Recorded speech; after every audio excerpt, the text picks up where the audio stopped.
Hello, everyone, and welcome to the Housekeepers Podcast. I am your host, Ralph Peterson, and my guest should not need any type of an introduction. Not today, anyway, because Ron Segura, well, my friend, you've been around a long time, right? Seen it all, done it all. Thank you for coming on the show. I'm very excited to meet you. Thank you for asking. I'm glad to be here. It's funny, you know, when you're on social media and they show you who you're connected to or how many connections you have in common. I think we have close to 500 connections in common. That's crazy. Yeah, that's the janitorial world, though. That is, it's a very large, small business, right? Yeah, you can connect the dots always. I love it. What you're doing. I love it. I think it's super great. I think it's a lot of fun. And when I do find some outliers, people who I don't have a lot of connections with, the one person I'm always connected through is you. It seems that you're connected with everybody in the cleaning business. Well, see, if you stay around long enough, that's what happens. No question. I hope to have the reach that you have. It's quite impressive. So let's go all the way back. I don't know if you listened to the show before, but I really enjoy the backstory, finding out where you came from, where you grew up. So let's start there. Where did you grow up? Well, I'm a California native. So early years in Southern California, then parents moved up to Northern California. Then I went back to Southern California, and now I'm back up in Northern California. But you stayed in California the whole time. We always stayed in California. So, you know, this is my parents. I think they're first generation from Mexico. And so hard workers. My grandparents were from Mexico, migrant farm workers. My parents to a certain point also. So I experienced that a little bit at an early age. And then during the summers, or actually it seemed any vacation out of school, I was at some relative's house. And we were picking some type of fruit. So, how old were you when you moved to Northern California? I think probably about let's see, the first. Well, I guess it was right just before junior high school. So I was probably about 12, 13. Yeah. So you must have had you must have already had some pretty good friends and establishments. You know, moving at 12, 13 can be quite challenging. Yeah, it was a little challenging, but all our relatives lived up in Northern California. And I grew up in East Los Angeles, so there were relatives there, but we were able to move up, and there was already a big family up here. So that made it a lot easier. A lot of cousins and that type of stuff. But that makes sense. Schools, of course, was always difficult. And so both your parents were farmers, or both of them worked in the their field? early ages, but they were laborers. My dad worked in a laundry for a long time, and my mother, she worked as a nurse's aide for I think pretty close to 25 years at the same convalescent hospital. Wow! So, and my dad worked at a laundry for a lot of years, and then he started driving working for a contractor who delivered mail from one post office to the next. But very hard workers. Yeah, both. That's pretty impressive. I love that whole first generation story. It's not one I can relate to, of course, but it's certainly something that speaks to the you know what it speaks to? It speaks to the tenacity of the individual, right? Where you just put your head down and just go to work every day, you produce some pretty fantastic results.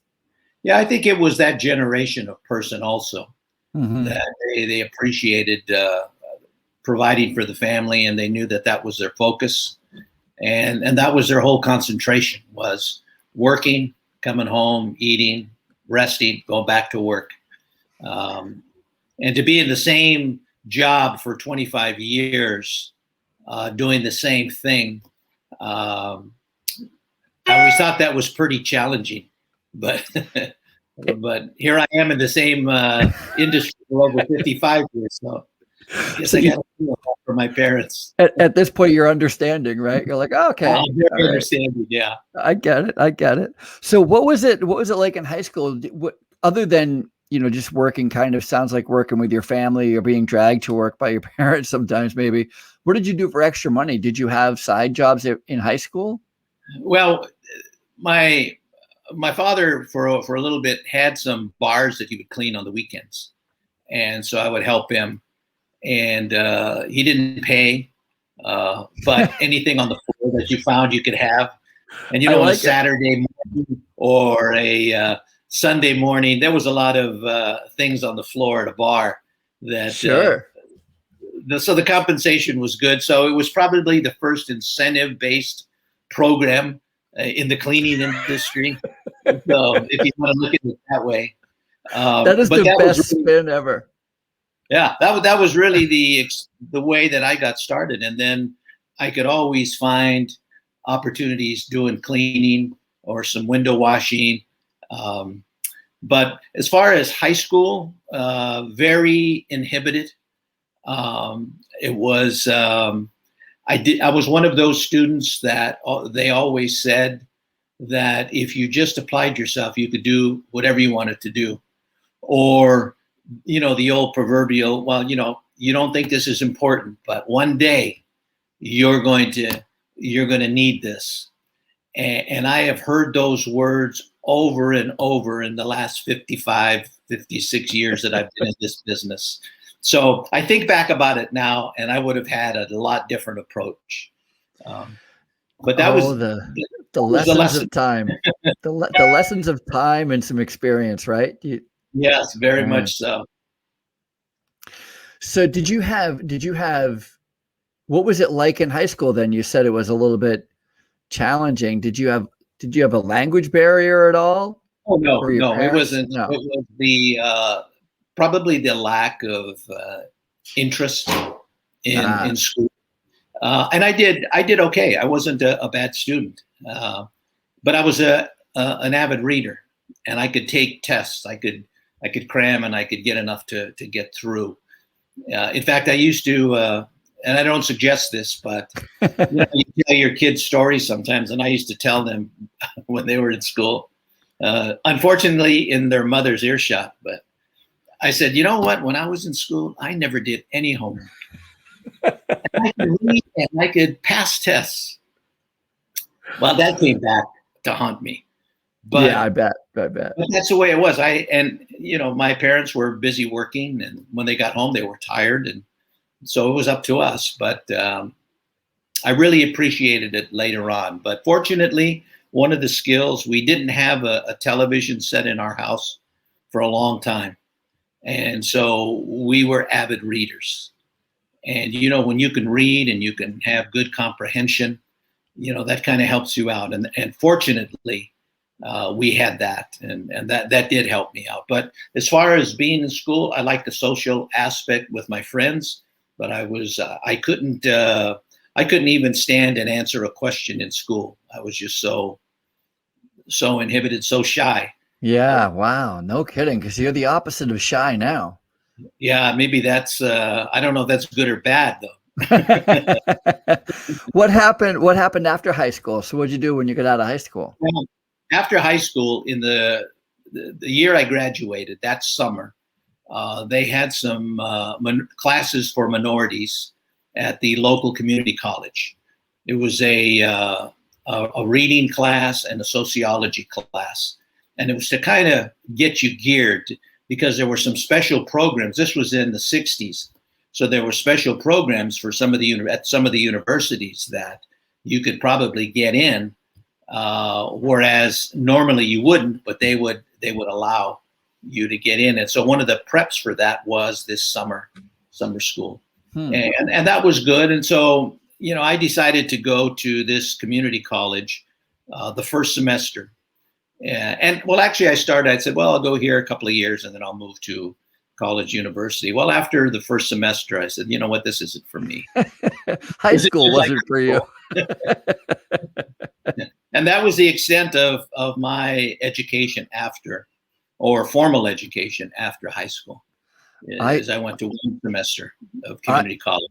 I really appreciate this story because, of course, and we're going to get to it, you became quite successful despite not having this college degree, which so many people put so much value on. Sometimes not to diminish it, but it certainly goes to show good hard work, ingenuity, thoughtfulness. Here's what I tell people. For me, it just wasn't the right thing. But in thinking back, if you look at people that go to college, they are disciplined. I mean, you're disciplined to study. I mean, there's a schedule that you have to do.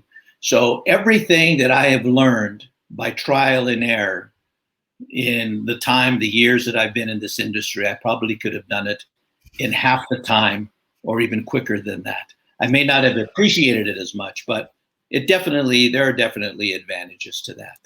Yeah, I appreciate that. So college wasn't for you. What was the next thing?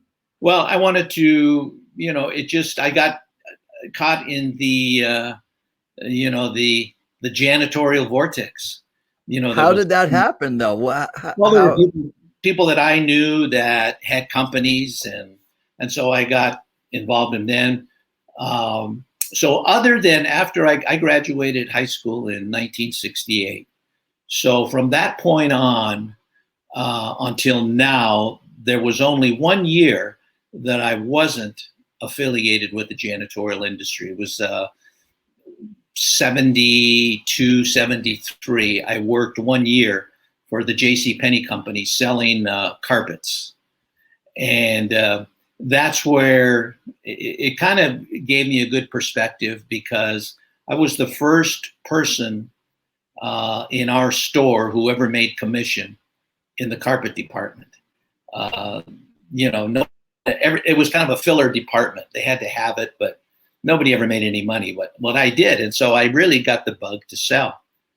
And so other than that, and so after that, from there, I got my first real job in the cleaning industry, and that was as a distributor salesperson. So hold on just a quick second.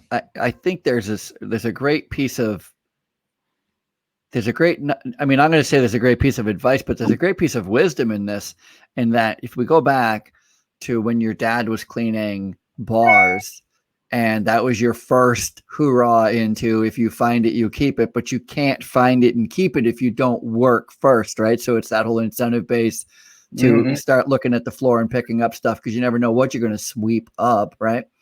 And so hopefully you're going to be sweeping up some of those coins. And then you get into the car. How did you even get the job, or why did you take a job selling carpet in a JCPenney? Well, I'd gotten married. And so I had to get a real job. Yeah. Well, all right. I appreciate that. It's funny. That came about, and that seemed like it was a good deal at the time. Yeah, absolutely. I was just going to say, how that happened. It's funny. It's funny when you meet people who are not in the cleaning industry and have never been in the cleaning industry. They truly have no idea the amount of opportunity that's out there, right? They just look at it. They're like, oh, you can't make any money in that. You should get yourself a real job. Like, all right, listen, first of all, it's the 7th largest industry in the world. There are billion-dollar companies that do nothing but, provide cleaning services. It's a big, big business, but that's, I digress. You have to understand at that time, and I would say up until maybe even 20 years ago, 15 years ago, if somebody asks you, hey, what do you do? I say, well, I'm in the cleaning industry. You don't have to hear what they're thinking inside. You don't have to hear what they would verbalize to somebody. They're saying, poor Ron, can't do anything else. He has to be a janitor. And that's the way they equate it. 1,000,000%. And so now in 1972, it was really bad. So 1,000,000%. I think that's why I embraced the moniker, the Housekeeper. It's why I called my show the Housekeeper, because I'm the Housekeeper, because I don't want to shy away from it. I think it's the greatest industry ever. And so I'd rather you think the joke's on me. By the way, it isn't, but a lot of people think it is, that's great. Well, I know my son worked with me for a little bit, And, I've been in this business all his life. And so he was maybe 19, and he worked together. And during that year, he went with me to an ISSA convention. Oh, nice. And when he came back, I remember him saying, I didn't realize that the cleaning business was this big. I mean, it was, and he'd been around it all his life. But when he saw all of the booths and all of the topics that were being spoken of there, it was just a whole different perspective of the cleaning industry. I got to tell you, every time I go there, I'm surprised. It's so massive. It's so great. So you get this job selling carpets and nobody's made commission on it before, but you start hustling and you start talking up the product line and you start actually making sales and actually making some revenue. And you get, I'm using your words here, you get bit by the little sales bug and something sparks, something ignites you right then. And I think I can totally relate. And tell me if I'm talking out of school, but for well, let me just speak for me, what it did to me when I realized that I can sell something, that I have the ability to sell something and I have the ability to get paid on it. I just thought to myself, there's nothing I can't do. As long as I have the ability to sell, it's like literally finding the golden goose or the goose that lays the golden eggs, whatever it is. Did you have that same kind of epiphany? Yeah. I mean, it's just it's such an accomplishment. And I think back, there was a different type of sale, but I'll tell you what helped me. And this is what I've always done this all throughout my career, but I guess it really started there. There were about 3 salesmen, because I was in the carpet, and then there was the furniture department, and then there was the television and those things. And each one of those departments, there were people there that had been selling product with either JCPenney or Sears, or they'd been in retail. I mean, these guys were sales people. And it just, to see the techniques that they had and how they were able to close a sale and how they were able to take control. I'll give you an example. There was a man that sold televisions and stereos, and you would think that he would have this tremendous presentation, but he would see somebody coming by, and he would say, "Hello, how are you? Doing well? Gonna buy a TV today?" Yes or no answer. No, not gonna buy a TV today. If they said yes, he would say, "Well, what are you looking for? What brand are you looking for? Panasonic?" And I used to say, "Boy, why does he say that?" And the people would then say, "Yeah, we're looking for Panasonic." "Okay, we got it over here." Or they would say, "Yeah, we're looking for Sony." So, but just a simple technique. But then once he brought him into his location there, they didn't leave without a television. And he was the #1 salesman in the JCPenney company. And then you had a couple of people in the furniture who did the same thing. And then I find out that they had all worked together for years and years. But I learned a lot of technique, that how to take control of a sales process and be knowledgeable and read people and enjoy it. These guys, they made a sale, they savored it. I mean, and I wanted that same type of feeling. And I'm trying to get these people to buy this carpet, and I can't use necessarily the same techniques that they do, because they can sign them up and they can take it away with them. So nobody's walking away with a room by room carpet. No. Yeah. But I never forgot the approach that they took. They took control of the sale. They were knowledgeable. They were the experts. And I've always, that's the way that I've always approached my business.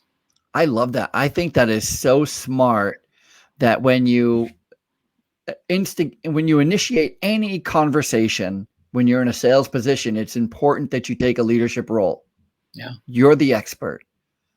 Yeah. And that's the key. You're the expert. Why shouldn't you take control? Because they're coming to you. Or in the janitorial business, I say this to contractors all the time. You're the expert. So be prepared and then act like the expert.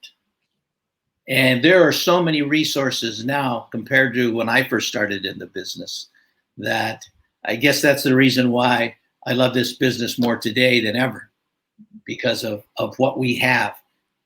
And we're not just that afterthought anymore. We can actually quantify what we do. 1,000,000%. And we've been able to do that for a long time. I love how much the spotlight is on the cleaning industry now, but we've been steadily coming a long way, like every industry, over the years. And there's a lot of big companies that we have to thank for it. A lot of research and development that have gone into the microfiber technology, the cordless buffer technology, Tenants and Rubbermaid, and all these great companies that have just been helping us move our industry. I mean, there's robotic buffers now. There's, it's.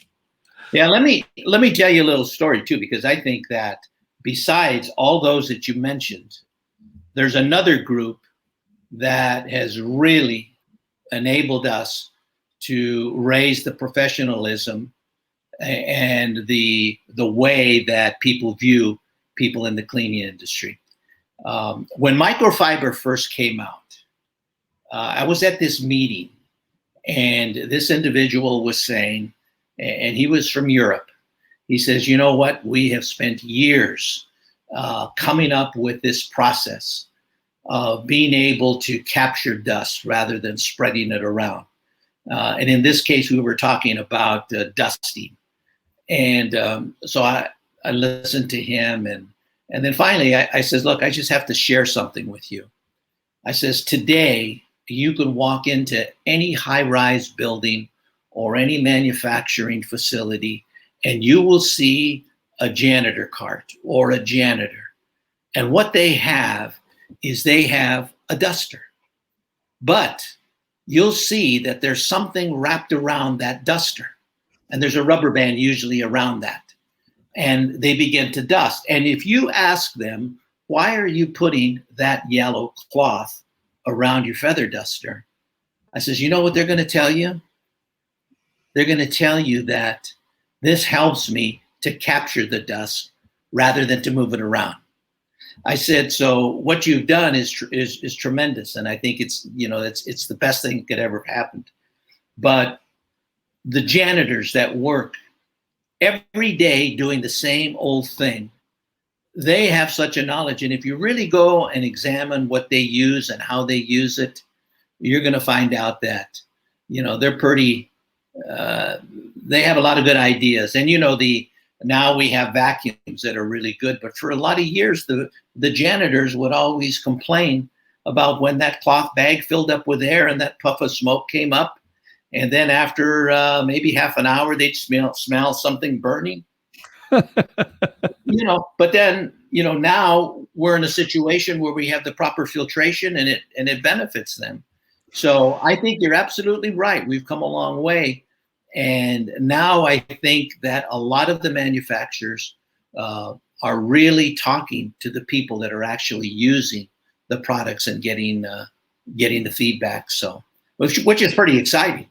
1,000,000%. I have changed my share of paper bags in vacuums. I know exactly what you're talking about. There's been a lot of puffs of smoke and dirt and debris going up in the air every time you change one of those things. I agree. It's super great. So you start selling products. What was your first product line? Who did you start working for? I worked for a distributor out of San Francisco, and I was living in San Jose, which is about 45 miles south of San Francisco. And I had a territory. It was right before the Silicon Valley started to just explode. But I took over a territory of an individual that was retiring. And it had never had much growth, but it was a pretty solid territory. And so I built up that territory. And it was the first time that I'd ever sold, a whole line of anything.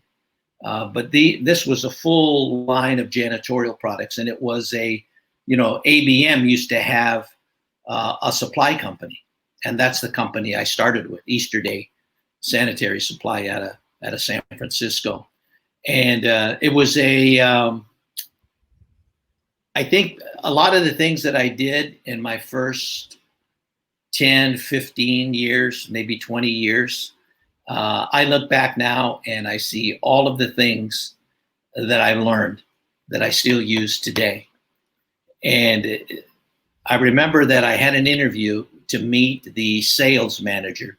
He was coming down from San Francisco, and he was going to meet me at the office and showroom in San Jose. And I remember getting there a little bit early, and I go into the showroom, and I see this man coming towards me with this look on his face that, it was just a maniacal look on his face.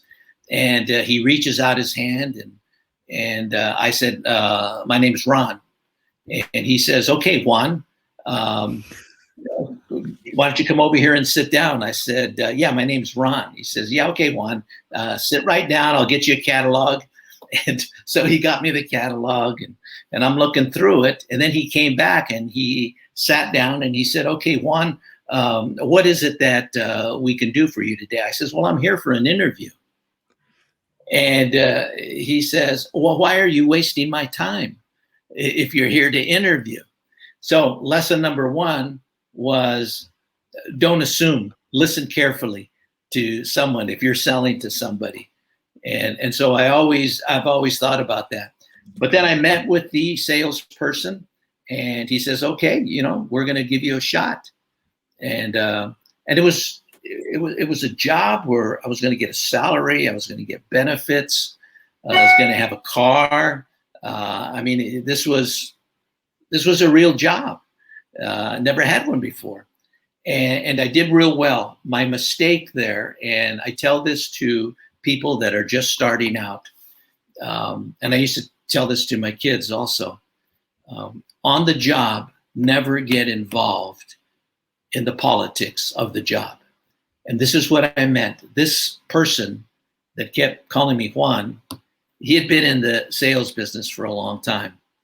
And he was one of those that always found fault in the company. Well, I think I was 23, 24 years old, and I listened to him. And pretty soon, and they treated me well, and I was doing good, but pretty soon I started to feel like he did.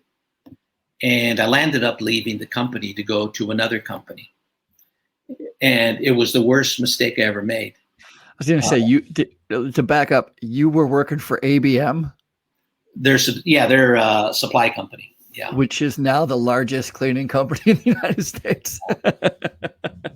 It was a big company then, the supply end.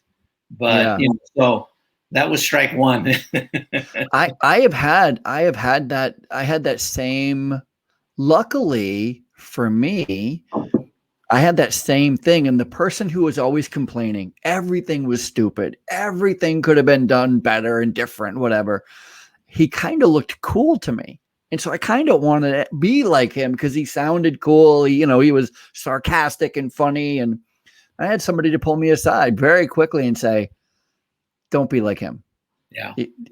When you're near him, it sounds fun, but when you're not near him, he sounds really bad and nobody wants to work with him. So I was like, well, it was I moved to a smaller company, but while I was with that company, I always made it a point to work with the manufacturer's reps.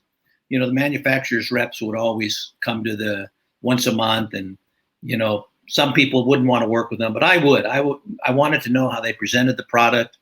I wanted to learn about the product, and I wanted to learn how they conducted themselves as a manufacturer's rep.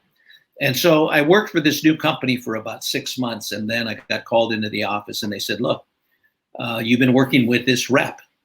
And this rep was one of the top reps, I would say, in the industry at the time, had all the top lines. He'd like to know if we would be okay with him asking you to go to work for him. And if you want to. And I said, sure, because we had worked a lot together. And so I went to work for this guy. Wow. And I was covering all of Northern California. And this person, now this was before cell phones, before computers. And so during the training period, every day, wherever we went, if we went in to see somebody and we had to wait, he would pull out a yellow piece of paper that he had folded. And on there were numbers and notes, and he would contact. He wouldn't waste any time. He would contact these people. And then he had me also. He says, look, here's a 3x5 card. Everybody you go see, you write down not only what you talked about, but anything else that you could use later on. Because the idea is to build a relationship. Well, this is the second strike. I got to talking to some other people, and they says, oh, man, you know, he has you traveling all over the place. You know, he has you doing this, he has you doing that. And before you know it, I'm saying, you know what, you're right. And so I says, look, you know, I want to go back to distribution. Well, here's the irony of all of this. Everything that he taught me in that 9 months that I was with him, probably 90% of the things he taught me, I use today. And I've used for a long time. So about 5 years ago, this was after about 35 years, I guess, I got in touch with him and we sat down and I said, look, first of all, I want to apologize to you. I says, because, you know, I wasted your time and I wasted an opportunity. And secondly, I want to tell you, thank you. Because all of those things, although you thought that maybe I wasn't listening, I use today. I says, you had the best rapport with your customers. And a lot of the things that you talked about, of course, we have the technology now. I don't have to have that yellow piece of paper. But every morning I contact, you know, I make a lot of contacts in the morning. And the way that he knew his product, and this is what I tell people that have, whether they're contractors or even in-house, and how they're dealing with their in-house customers. I says, you have to be the expert. Take advantage of the manufacturers. Be a problem solver. And take the initiative, take control. And they were all based on this individual. So I think if I wouldn't have met with him, I would have still been feeling pretty guilty about that. But so we don't always get those opportunities to thank the people that really have impacted you the most. But this is one person that did. And like I said, I still use many of I have the same philosophy that he had that made him such a great rep. Which is, in a nutshell, to respect your customers enough to befriend them, get to know them, pay attention. And if your customer is your customer, then you owe him all the expertise and all of the respect for his time. And you need to go beyond just being a peddler. You know, a peddler will say, here it is, here's the price. But now if I say, here it is, this is how it can work for you, this is how it can benefit you, if we have that ability, then we need to pass that on. And we need to pride ourselves. No question. Yeah. No question. That is quite and I didn't expect anything less. It's quite a journey that you've taken, and you've shared some pretty good mistakes, but tell me about when you got it right when you knocked it out of the park, I worked, before I went to Disney, I worked in the contracting side. And I was always one that liked working and developing people below me. The philosophy, train someone to replace you. If they replace you, you just keep rising up higher. So I never got threatened. I never was paranoid about somebody taking my spot. And I'd worked with a lot of companies, the larger companies. And so I knew that, I guess maybe back in,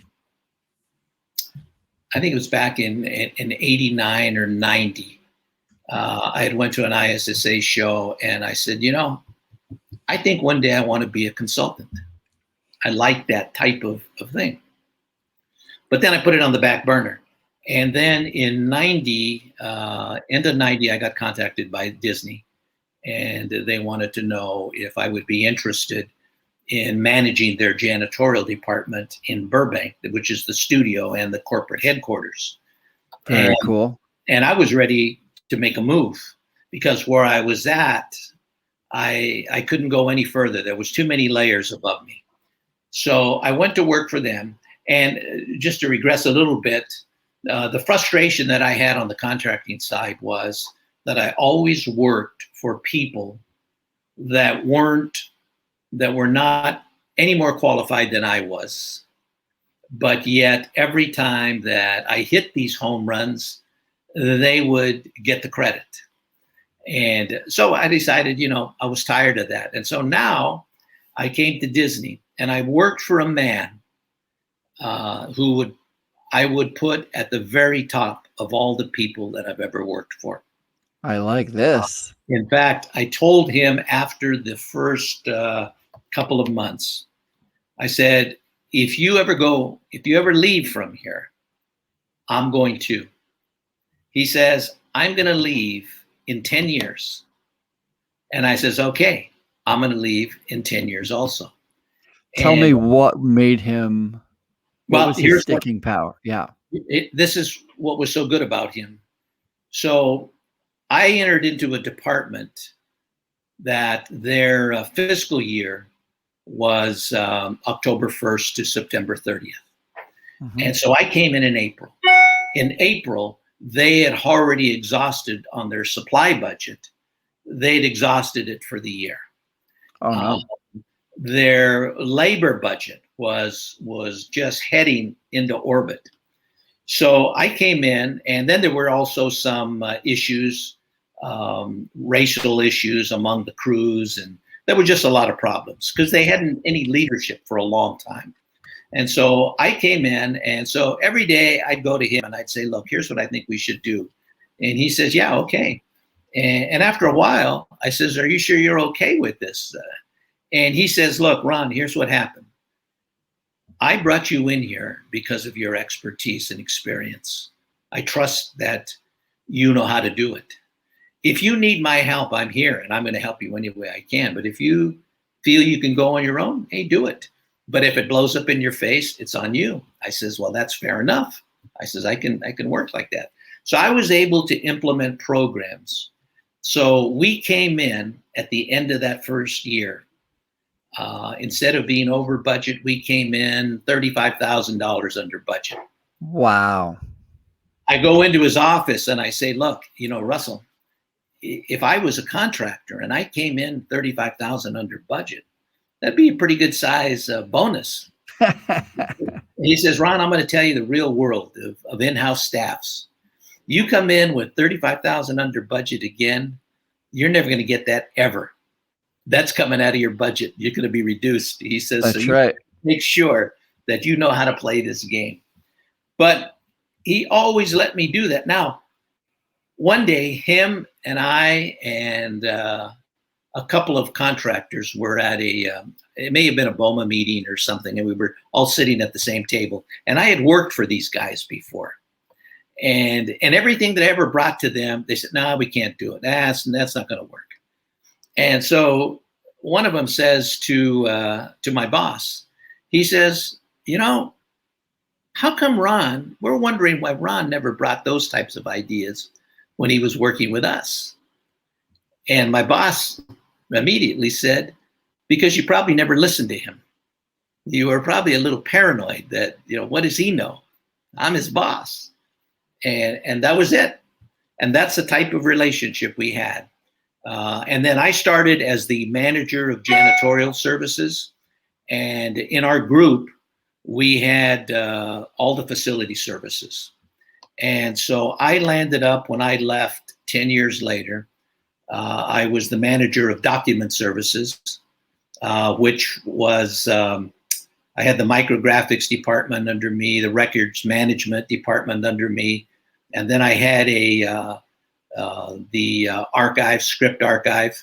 So any script, original script from any Disney production would come to us, and then we'd copy it, and then we'd archive it and send it to an underground facility in Pittsburgh.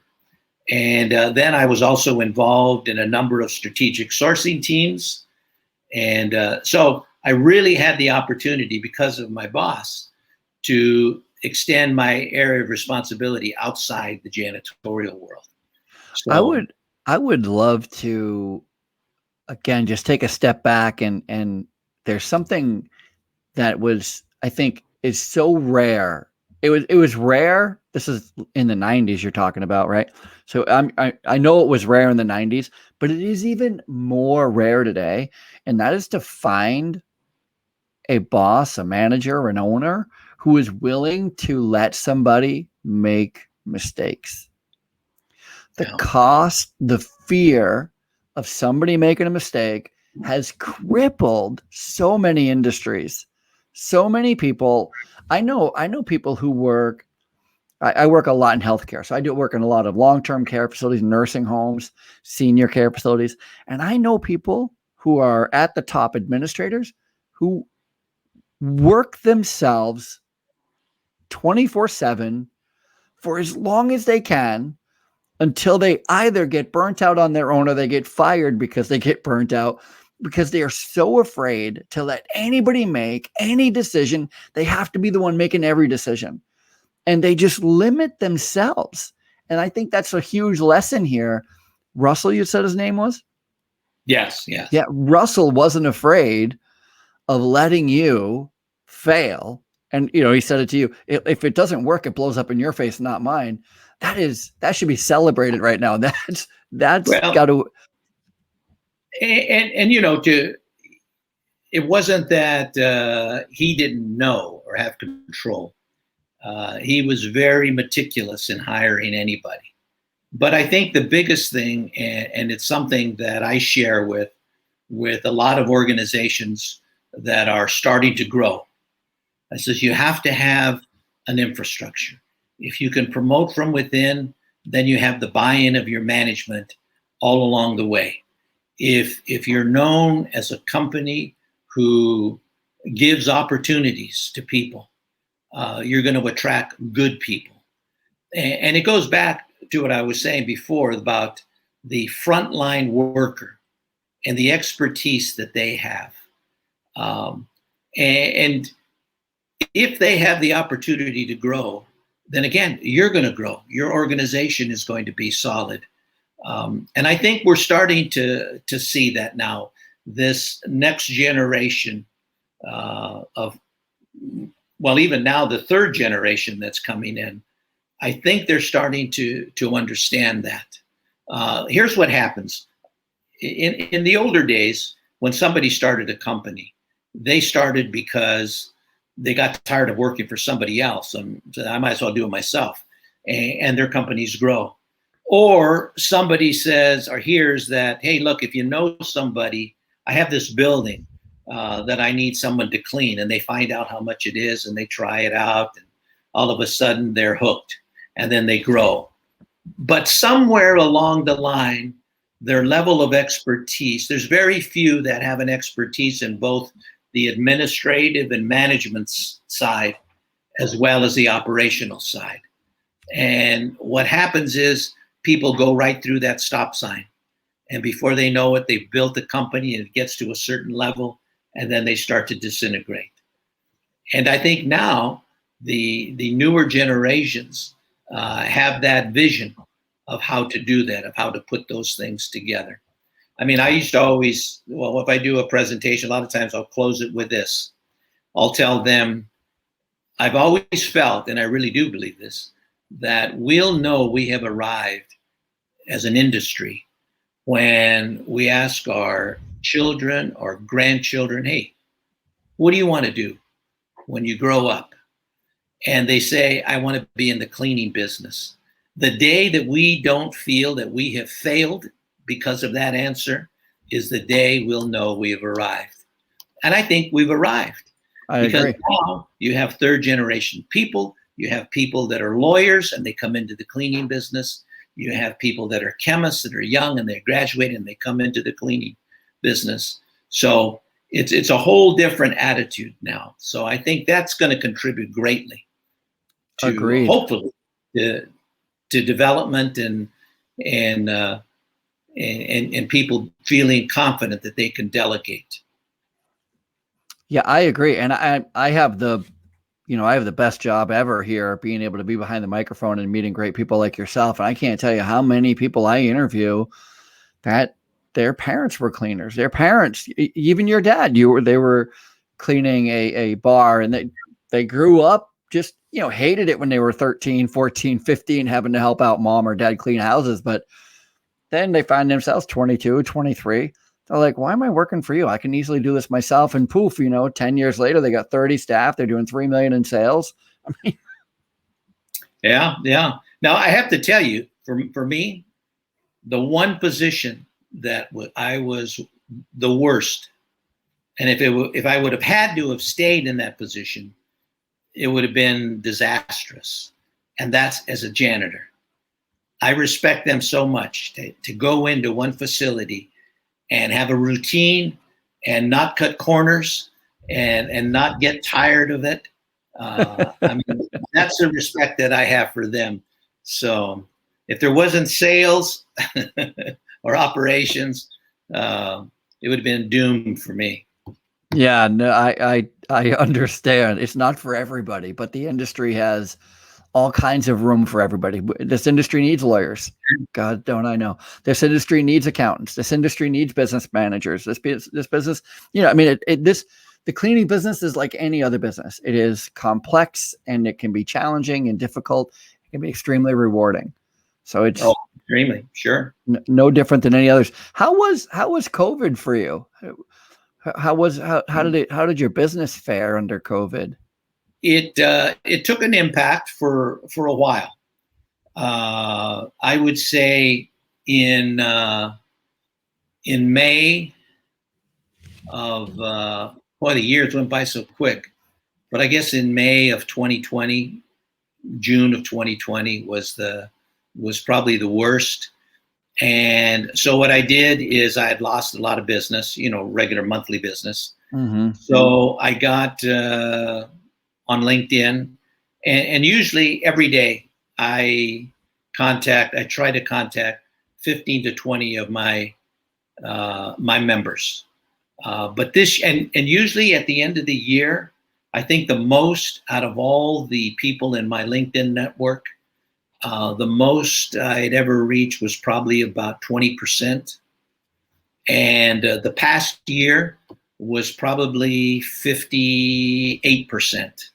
Wow. But what I was able to do is I was able to build a business, replace the revenue that I had lost with enough business within 45 days that would carry me through until I could get something more solid. And let me tell you this, it was not necessarily business that I would accept today.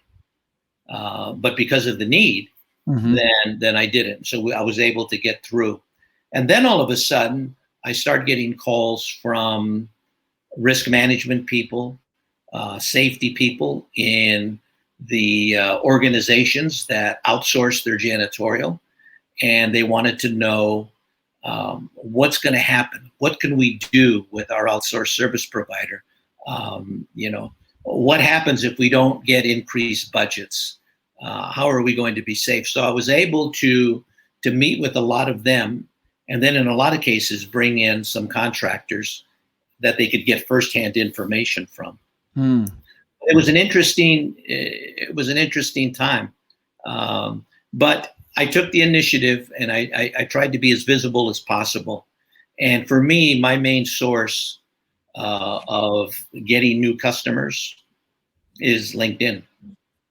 Same here. Me too. I do outreach every day on LinkedIn as well too. I think it's my number one, because I'm a B2B as well, so I provide services to commercial cleaning companies. And then in 2008, December of 2008, I was at a point where I needed more prospects. And so I started the janitorial management group. And I think today, I think there's over 14,000 members. Wow. Internationally. And because of that, I've been able to also have international customers, have an international presence. And then the other thing that I did, Ralph, was I always get a lot of calls from people that have products to sell, and they see that I have a big network of people. And so they'll call me up and they'll say, hey, look, we got this product. And what we'd like to do is we'd like to work something out with you if you refer us. And I always tell them, I says, look, I don't sell anybody's product.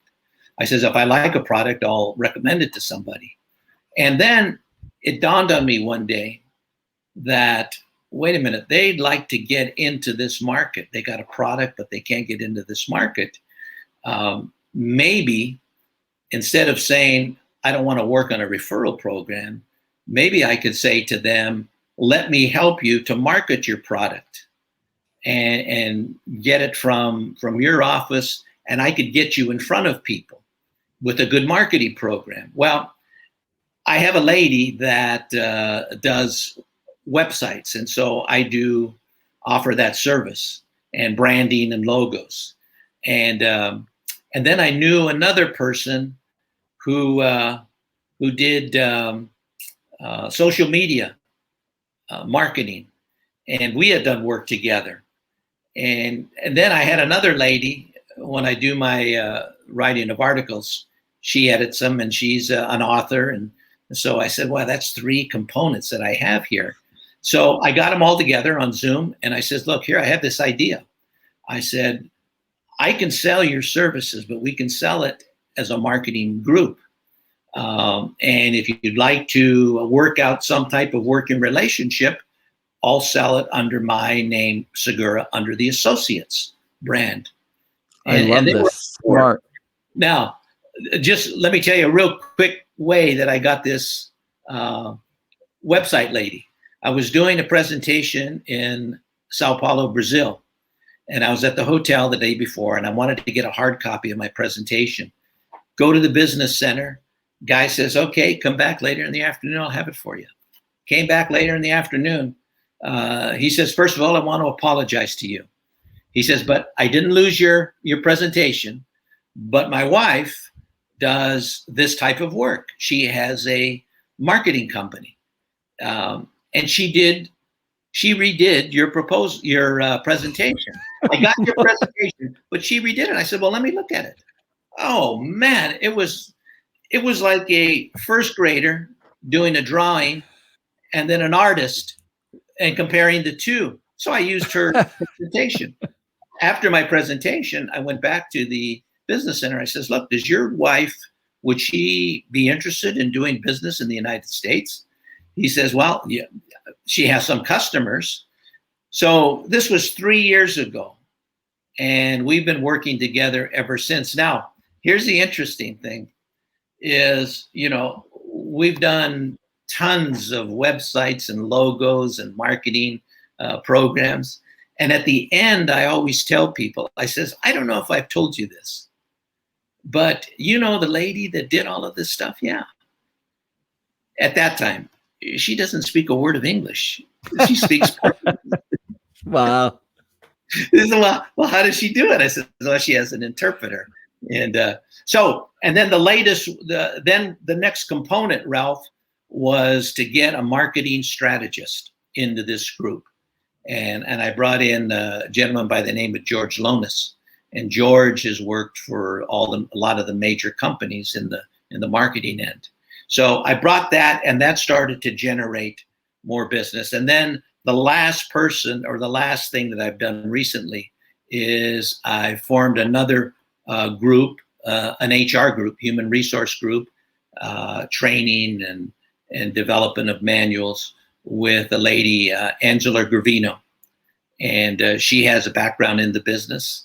And we've already done, I think, a couple of projects already. So I always try to not just stand still, but I listen to some of the needs And sometimes it takes me longer, but eventually we've been able to pull this together, and it's been very successful. And you're doing it all for cleaning companies. We're doing it all for any segment of the cleaning industry. It could be a manufacturer, it could be a distributor, Super great. It could be an in-house, but right now, and there's that possibility now that we're going to extend ourselves into the facility management part, and we're just putting together a marketing program for Brazil. Wow, that's really impressive. It's a weird. It's not a weird thing. It's one of those things where, and I can speak from experience here. I wanted to go into business. I wanted to go on my own. I didn't care what I had to do, how many hours I had to work, how far I had to travel, how many people I had to talk to. But the last thing I ever thought about was HR, payroll, marketing, right? Like, I'm with you. Because when you get bit by the bug, you get bit by the bug. And the last thing you don't think it all through. You just like, I'll figure it out later. And I'm a big fan of build it now and, sell it now, build it later kind of thing. And so I really appreciate companies like yours that have really started to structure and go, hey, if you need some help with marketing, you need some help with HR, if you need some help with branding, websites, it's really important. It's really great that there are companies that specialize in cleaning like yours. Well, the one thing to always keep in mind is when you do those types of things, you want to get the best. Now, just like a cleaning company or a maintenance company, there are certain things that you can do and certain things that you can't do, right? So you always want to outsource it. If you outsource it, you want the best person in there. The other thing is you need to understand, just like in my company too, I may be good at selling my company and the services, but maybe there's certain areas of my company, and there are, where I'm not that good at, and so I don't sell it. I don't emphasize it. These companies that I work with, they are experts at what they do. I mean, they just do tremendous work, but that doesn't mean that they're the best in marketing or they don't have the time to sell their services. And that's where I come in. And I'll tell them, look, I can sell it. I can get in front of people, but it has to be of the highest quality. And that's what we've put together. And it's just, and they're people that have the same focus, wanting to provide satisfaction to the customer. So if you get that right combination, that's just like a company that decides to go into landscaping, but they don't want to buy all the machines. So I always tell them, just look for somebody that does a good job. More than likely, he's not a good salesman or marketer of his company. That's where you can help him. And that's where the joint venture comes in. Yeah, I like everything about it. How can people get a hold of you? Where do they find you? They can, my website is www.Segura Associates. Segura Associates.com. My janitorial management, I'm on there. I have a LinkedIn page with all of my information on there, or they can always call me, 650-315-8933. And the one thing about me is if somebody calls me, there isn't a meter that goes up right away. I always like to, and I only work if somebody comes to me and they need something done and I don't get a good vibe that they really want to do this, then I'm very upfront with them and say, hey, look, I'm probably not for you. But anybody, if they got a question or they're in a jam, just give me a call. That's all. I like that. I like that I like that you only work with people who are out of 10. You're like, how likely are you willing to get started right now? You're my customer. I like that. I think that's very smart. And as you get further and further into this, there are so many people that we meet who dream big, have great ideas, and don't have a lot of action, don't have a lot of movement. And those, I agree, those aren't the people I want to spend my time with either. Yeah. It's a good industry, and I tell people today, this is still an industry that you may not have a lot of money to start with. You may not have a full command of the English language. You may have some physical challenges, but you can still start a business and have that opportunity for it to become $1 million business. No question. That's still available.